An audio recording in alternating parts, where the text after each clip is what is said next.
చట్టం మారుద్ది. ప్రభుత్వం మారితే చట్టం కూడా మారుద్ది. ప్రభుత్వం మారిందనుకోండి చట్టం మారుద్ది. చట్టం మారిందనుకోండి ఈ సోకాల్డ్ ఏబిఎన్, టీవీ5, మహా టీవీ, సోకాల్డ్ యూట్యూబర్లకు కూడా చెప్తున్నా, ఎక్కడికి పోరు. Everything will be recorded. Everything will be recorded. Time మీది. కొడుతున్నారు కొట్టండి. బట్ వన్ డే ఇంగ్లీష్లో ఒక సామెత ఉంది, every dog as a day అని. ప్రతి కుక్కకు ఒక రోజు వస్తుంది, కుక్కకు కూడా వస్తుంది ఒక రోజు.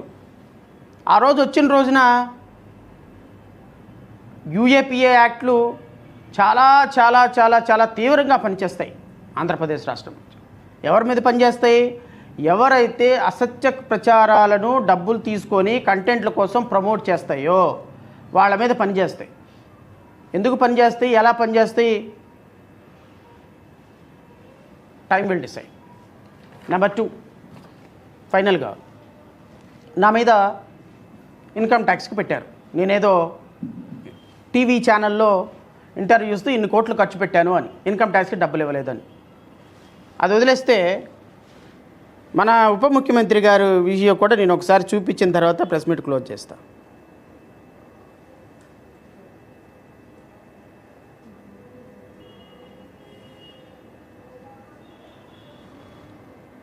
నేను మీ అందరికీ చెప్తా ఉన్నాను, ఆడబిడ్డలందరికీ, నాకు నిజంగా రాజకీయాల్లోకి రావాల్సిన అవసరం లేదు. భారతదేశంలో ఉన్న ప్రముఖ నటుల్లో నేను ఒకడిని. నిజంగా సినిమాల మీద దృష్టి పెడితే దాదాపు 1000 కోట్లు సంపాదించగలను. ఈ రోజుకి నేను సినిమా చేస్తే, రాజకీయాలు చేస్తే అప్పుడప్పుడు మన గనులు, సిమెంట్ ఫ్యాక్టరీలు లేవు కాబట్టి మీకు ఆనందం ఇచ్చే డబ్బులు వస్తే నాకు ఇచ్చేది సరాసరి రోజుకి 2 కోట్ల సంపాదన. ఒకరోజు నేను బయటకు వస్తే 2 కోట్ల సంపాదన పోగొట్టున్నట్టు. సినిమాల మీద ధ్యాస నాకు అవసరం.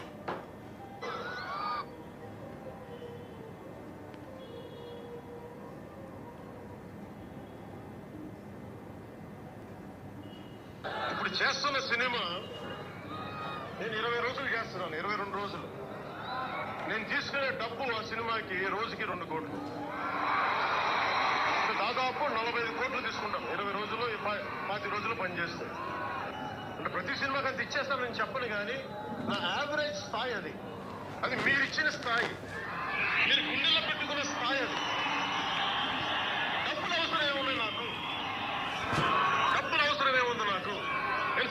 గౌరవ ఉప ముఖ్యమంత్రి గారు మాట్లాడినటువంటి మాటలు ఏంటంటే, ప్రతిరోజు ప్రతి సినిమాకి ఒక్క రోజుకి 2 కోట్లు తీసుకుంటానని. అంటే ఒక రోజుకి 2 కోట్లు తీసుకుంటానంటే యావరేజ్గా ఒక సినిమాకి 50 రోజులు పనిచేస్తున్నారు. 50 రోజులు పనిచేస్తున్నప్పుడు 52 100 కోట్లు. 100 కోట్లు ఒక సినిమాకి తీసుకుంటారు ఆయన రెమ్యునరేషన్. 100 కోట్లు తీసుకున్నటువంటి సినిమాల్లో ఓజీ సినిమా వచ్చి 2025లో వచ్చిందండి. 2026లో ఉస్తాద్ భగత్ సింగ్ సినిమా వచ్చింది. 2025లో హరిహర వీరమల్లు కూడా వచ్చింది. బ్రదర్ వచ్చి 2023లో వచ్చింది. భీమ్లా నాయక్ వచ్చి 2022లో వచ్చింది. వకీల్ సాబ్ వచ్చి 2021లో వచ్చింది. అంటే ఈ 6 సంవత్సరాల్లో సార్ 6 సినిమాలు తీశారు. 6 సినిమాల్లో ఆయనకు వచ్చినటువంటి సమారమి ఇన్కమ్ 600 కోట్లు.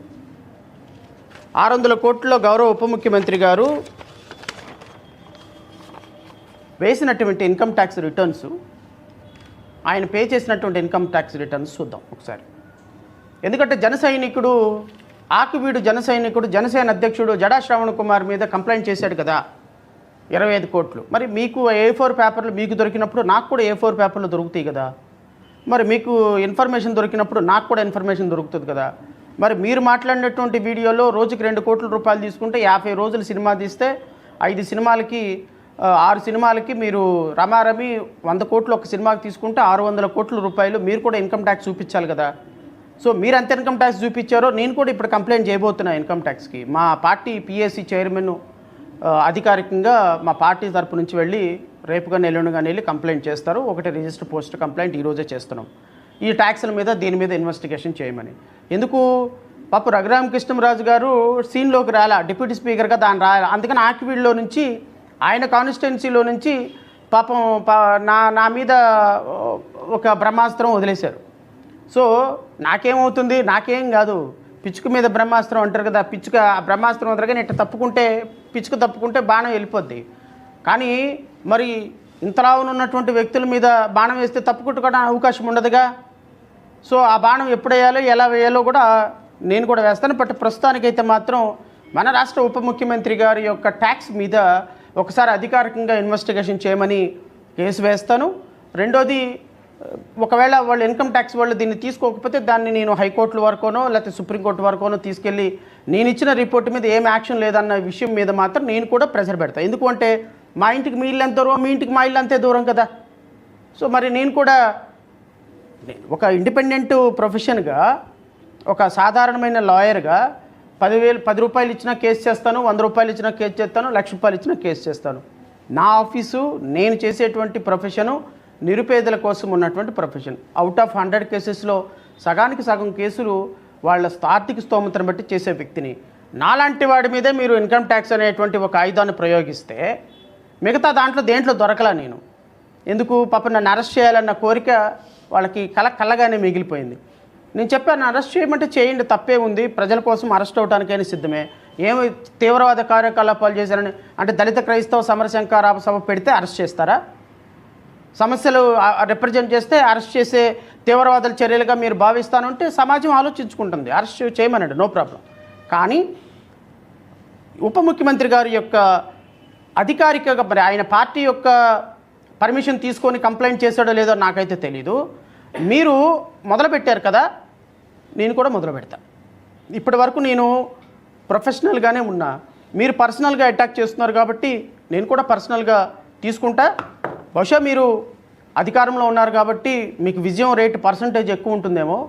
నేను అధికారంలో లేను, సామాన్యుని కాబట్టి నా ఫైటింగ్ కూడా చట్టబద్ధంగా న్యాయబద్ధంగా కొనసాగుతుంది. A chronological verification of the statutory election affidavit filed by so-called Pawan Kalyan Garu with the Election Commission of India reveals a completely contradictory and highly suspicious physical reality when contrasted with the public claims of immense wealth generation. In 2019 statutory disclosures filed by Andhra Pradesh Assembly elections, his total income shown is income tax returns for the preceding 5 financial years was officially declared year as follows. 7 crores 32 lakhs was shown. 2019 లో అయింది. 7 crores 32 lakhs for 13 and 14 financial year. 5 crores 37 lakhs 34,065 for financial year 2014 and 15. 4 crores 35 lakhs 42,989 for the financial year 2015 and 16. Rupees 15 crores 28 lakhs 71,589 for financial year 2016 and 17. And rupees 9 crores 60 lakhs 14,927 for 2017 and 18. And subsequently, in his 2024 statutory affidavit filed by so-called Pawan Kalyan, Pithapuram నుంచి file చేసినప్పుడు ఈయన బిగినింగ్లో he declared loss వచ్చిందని చూపించారు. ఎంత loss వచ్చిందని చూపించారు? 1,10,62,939 rupees లాస్లో ఉంది అది. అయితే ఫైనాన్షియల్ ఇయర్ ఎండ్ 18-19కి 4,51,040 lakhs ప్రాఫిట్లోకి వచ్చారు. ఫైనాన్షియల్ ఇయర్ 19-20కి 12,86 lakhs 4,140 రూపీస్ 19-20 ప్రాఫిట్లోకి వచ్చారు. ఫైనాన్షియల్ ఇయర్ 2021లో 30 crores 9 lakhs 5,790 ప్రాఫిట్లోకి వచ్చారు. 2021-22 12 crores 20 lakhs.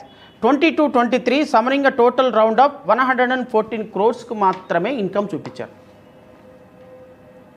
అంటే 2024 వరకు 4 సినిమాలు తీస్తే 4 సినిమాల్లో రమారమి ఆయన ఇన్కమ్ 400 కోట్లు అయితే ఆయన చూపించిన ఇన్కము 114 కోట్ల రూపాయలు. అంటే వాట్ అబౌట్ సప్రెస్డ్ అమౌంట్ అండి? రమారమి 400 కోట్ల రూపాయలు 114 కోట్ల రూపాయలు చూపించారు. 286 కోట్ల రూపాయలు సప్రెషన్ ఆఫ్ ఇన్కమ్ ఉంది. 286 కోట్లకి ఆయన ట్యాక్స్ ఎగవేశారు. అకార్డింగ్ టు ఆయన ఓరల్ స్టేట్మెంట్ ఏమో ఎవ్రీడే 2 crores, ప్రతి మూవీకి 100 కోట్లు. 24 వరకు 4 సినిమాలు తీశారు, 400 కోట్ల ఇన్కము. సో ఈ 400 కోట్ల ఇన్కమ్లో ఆయన చూపించింది 114 కోట్ల ఇన్కమే. సో ఈ ఇన్కమ్ మళ్ళీ ఎక్స్పెండిచర్ ఉంటుంది. ఈ 114 కోట్ల ఇన్కమ్ మళ్ళీ ఎక్స్పెండిచర్ ఉంటుంది, ఆ ఎక్స్పెండిచర్లో ఈ మైనస్ చేసేసి సున్నా చేయొచ్చు ట్యాక్స్, ఐ డోంట్ నో. కానీ ఆయన చెప్పిన స్టేట్మెంట్కి కడుతున్న దానికి 286 కోట్ల రూపాయలు ట్యాక్స్ ఎగవేసినటువంటి I don't know. The income tax has to verify, the income tax has to take a cognizance. Report ఇద్దాం, జన సైనికులు నా మీద ఇచ్చారు కదా, నేను కూడా రిపోర్ట్ ఇస్తా. నేను కూడా రిపోర్ట్ ఇచ్చిన తర్వాత విల్ డిసైడ్ దీని మీద. సో కాబట్టి ఫైనల్గా నేనేం చెప్పాలనుకుంటున్నానంటే, దళిత క్రైస్తవ ఆదివాసీల పోరాటం కొనసాగుతుంది. ఎందుకు కొనసాగుతుంది అంటే, నేను చెప్పినట్టుగా ఎవ్రీ మంత్ ఈ మీటింగ్ పెడతాను అని ఏదైతే చెప్పానో, ఈ నెల ఆగస్టు 30వ తారీఖున కాకినాడలో ఈ మీటింగు మరొక మీటింగ్ పెట్టదలుచుకున్నా. దళిత క్రైస్తవ ఆదివాసీల యొక్క ఆత్మగౌరవ సభ లేదా ప్రజాస్వామ్య పరిరక్షణ వేదిక. ఈ రాష్ట్రంలో ప్రజాస్వామ్యం అంతరించిపోతుంది, ప్రజల హక్కులు కాపాడబడాలి. ప్రజల హక్కులు కాపాడాల్సిన ప్రతిపక్షం కూడా కాడి వదిలేసి మాకు సంబంధం లేదు, మీ సావు మీరు చావండి, మేము ఓన్లీ రాజకీయాలు మాత్రమే చేసుకుంటాం, మాకు ఈ దళితులు వద్దు, ఆత్మగౌరవం వద్దు, క్రైస్తవులు వద్దు, ఆదివాసీలు వద్దు, మీ సావు మీరు చావండి అని ఈ జనాల్ని వదిలేసిన కారణంగా ఈ సమస్యలు ప్రజాస్వామ్య సమస్యలు, దళిత క్రైస్తవులు, ఆదివాసీలు, ముస్లిమ్సు, బీసీ సమాజం యొక్క సమస్యలు కూడా టోటల్ బహుజనుల సమస్యలు, బహుజనుల ఆత్మగౌరవ సమస్యలు, రాజ్యాంగబద్ధమైన సమస్యలు కాపాడాల్సినటువంటి బాధ్యత ఒక ప్రతిపక్ష పార్టీగా మా మీద ఉంది. కాబట్టి ప్రతిపక్షం పూర్తిగా ఫెయిల్ అయిపోయింది. కాబట్టి ప్రతిపక్షం కేవలం టీవీ డిబేట్లకే పరిమితం అయిపోతుంది. కాబట్టి ప్రతిపక్షం వీళ్ళ ఓట్లు కావాలి కానీ వీళ్ళ సమస్యలు మాకొద్దు అంటుంది. కాబట్టి ప్రతిపక్ష పార్టీ రాజకీయాలు మాత్రమే చేస్తుంది, ప్రజా పోరాటాలు చేయటంలో విఫలమైంది. కాబట్టి ప్రతిపక్ష పార్టీ కేవలం ఎవరైతే పోరాటం చేస్తున్నారో వాళ్ళని సర్కాస్టిక్గా మాట్లాడుతూ వాళ్ళని అవమానపరుస్తూ చేసిన విధానంలో మేమైతే వదిలేయలేం కదా, మా జనాల్ని మేము వదిలేయలేం కదా. ఖచ్చితంగా మేము ఈ సమస్యలను పరిష్కరించడానికి ఒక వేదిక కావాలి. కాబట్టి ప్రజాస్వామ్య పరిరక్షణ వేదిక కాకినాడ జిల్లాలో ఒక సభ నిర్వహించబోతుంది. అది కూడా జూలై 30వ తారీఖున వేదిక అతి త్వరలో అరేంజ్ చేస్తాము. ప్రజాస్వామ్యాన్ని పరిరక్షించాలి అనుకునే ప్రతి ఒక్కళ్ళు, నిన్న ఏపీ వెంకటేశ్వరరావు గారు మాట్లాడారు, నేను విన్నా, చాలా అద్భుతంగా ప్రజాస్వామ్యంలో వ్యక్తుల యొక్క హక్కుల గురించి మాట్లాడారు.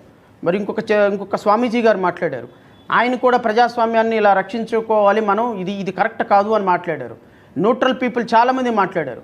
దీనికి ఖచ్చితంగా ఎవరెవరైతే ప్రజాస్వామ్యం పరిరక్షించబడాలి అనుకునే పెద్దలందరినీ కూడా ఆ సభకు నేను ఆహ్వానిస్తాను. 30వ తారీఖున కాకినాడలో జరిగే సభలో ఖచ్చితంగా ప్రజాస్వామ్యాన్ని రక్షించబడాలి, సెక్యులర్ కంట్రీలో ఈ సెక్యులర్ భావాలు నిలబడాలి. రాజకీయ నాయకులు చేసేటువంటి అప్రజాస్వామిక చర్యలకు, రాజకీయ నాయకులు వాళ్ళ పొలిటికల్ ఫేవర్ కోసం ప్రజల యొక్క హక్కుల్ని కాపాడుతూ ఊపా చట్టాలను పెట్టి మేము చాలా గొప్ప అని విర్రవీగే నాయకులకి ప్రజల దగ్గర నుంచి సమాధానం రావాలంటే ప్రజలు నిత్యం చైతన్యవంతులు కావాల్సింది. సో కాబట్టి 30వ తారీఖున జరిగే సభలో ప్రజాస్వామ్యవాదులందరూ మాట్లాడతారు. గౌరవ ఉప ముఖ్యమంత్రి గారి మీద కంప్లైంట్ ఈరోజే వెళుతుంది. మరి ఆయన మీద ఎంక్వైరీ వేస్తారా? ఎంక్వైరీ వేయకపోతే నేనేం చేస్తాను, ఏందో అనేది చూద్దాం. పవన్ కళ్యాణ్ గారు జనసేన పార్టీ మొదలుపెట్టారు యుద్ధం. రఘురామకృష్ణరాజు కూడా ఆయన కూడా దీని వెనకుండి నడిపిస్తున్నాడు. ఇట్లాంటి యుద్ధాలు వెనక నుండి చేయటం కంటే డైరెక్ట్గా ఫేస్ చేయటం మంచిదని హృదయపూర్వకంగా పెద్దలందరికీ మరొకసారి తెలియజేసుకుంటూ, మీడియా సోదరులు ఏమైనా అడగాలి అంటే యువర్ వెల్కమ్.